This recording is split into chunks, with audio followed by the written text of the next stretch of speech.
Kevin De Bruyne deja Inglaterra y elige a Napoli y la Serie A como el próximo destino de su carrera. Esa salida cierra una etapa en la que la Premier League funcionó en torno al modelo de un mediocampista ofensivo tota. En ese contexto, el campeonato inicia una nueva temporada con un vacío evidente en el centro de su estructura creativa. Ese vacío no se limita a una posición que queda libre, sino a la ausencia de una referencia que durante mucho tiempo sostuvo todas las comparaciones. Cuando ese punto de apoyo desaparece, los debates que se extendieron durante años comienzan a perder intensidad.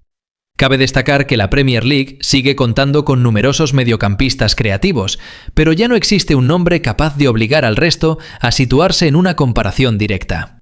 En ese escenario, Bruno Fernández no necesita dar un paso al frente mediante declaraciones, sino que se convierte de manera natural en el centro del flujo del juego sobre el campo.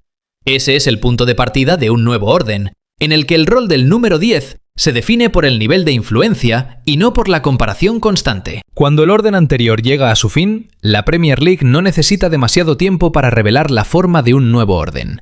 En ese flujo silencioso, las cifras en las tablas estadísticas comienzan a convertirse en el lenguaje más fiel para reflejar las diferencias.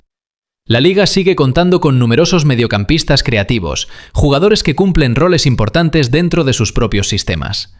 Martin Odegaard regula el ritmo de juego del Arsenal, pero su influencia está estrechamente ligada al funcionamiento colectivo del equipo. Cole Palmer aporta momentos de desequilibrio, aunque la regularidad a lo largo de toda la temporada sigue siendo un aspecto en proceso de consolidación.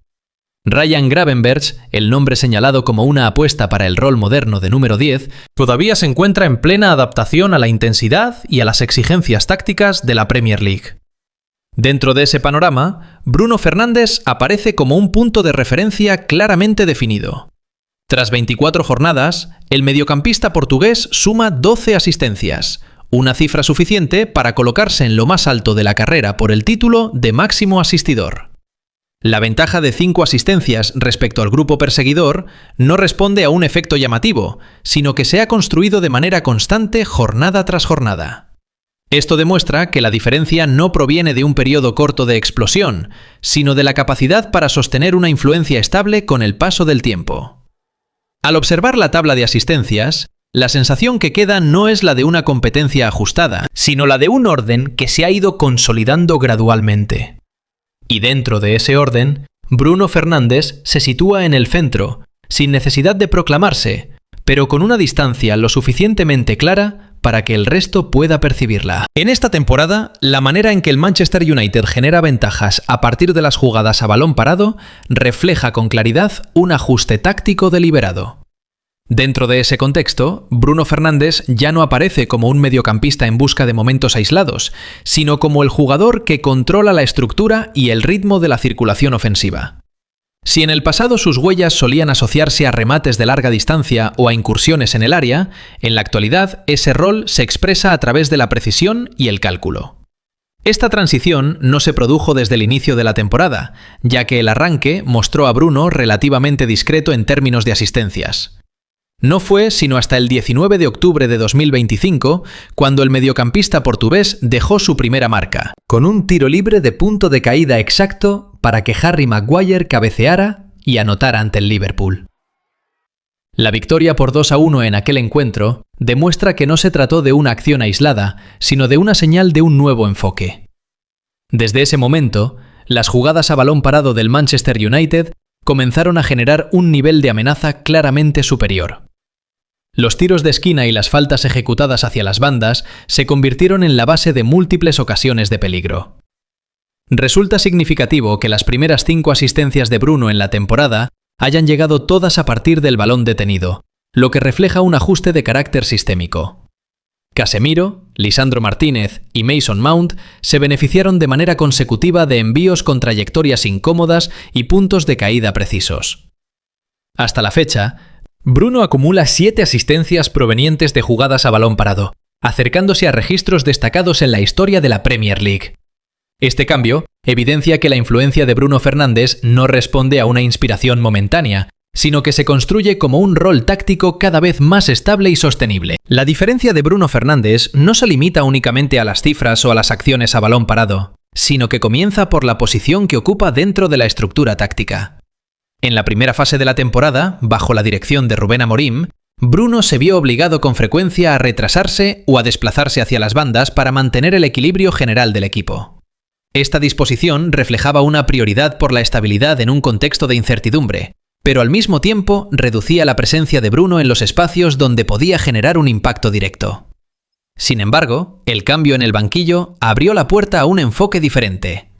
Tras un breve periodo de transición con Darren Fletcher, Michael Carrick asumió el mando y redefinió rápidamente el papel central de Bruno dentro del sistema ofensivo. Este ajuste evidenció un cambio de carácter estructural, al convertir a Bruno en el principal nexo entre el mediocampo y la línea de ataque. La efectividad de esta decisión pronto se reflejó sobre el terreno de juego. Ante Wolves y Brentford, Bruno asistió consecutivamente a Mason Mount y Benjamin Sesko con pases ejecutados en el momento preciso. Aún más destacada fue su actuación frente al Manchester City, donde condujo el balón durante más de 40 metros en una acción de contraataque, atrajo a la defensa rival y posteriormente habilitó a Bryan Mbeumo para sentenciar el triunfo por 2-0.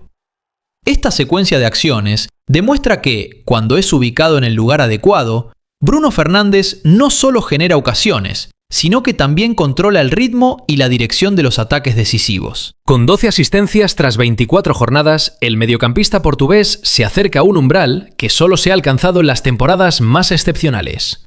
El récord de 20 asistencias en una sola temporada, establecido en su momento por Thierry Henry y Kevin De Bruyne, se ha consolidado desde hace tiempo como el símbolo de la máxima integridad futbolística al más alto nivel. En ese escenario, un promedio cercano a 0,8 asistencias por partido demuestra que Bruno cuenta con una base lo suficientemente sólida como para adentrarse en ese territorio poco habitual. Cabe destacar que la mayoría de sus asistencias han llegado en partidos como visitante, lo que refleja su capacidad para mantener influencia incluso en condiciones competitivas desfavorables. Estas cifras no solo describen un rendimiento individual, sino que también evidencian el papel de Bruno como regulador del juego y eje de responsabilidad dentro del sistema de funcionamiento del Manchester United. Mientras el Arsenal prioriza la fortaleza colectiva y el Manchester City depende en gran medida de su eficacia goleadora, Bruno se distingue por su capacidad para controlar el ritmo ofensivo a lo largo de todo el partido.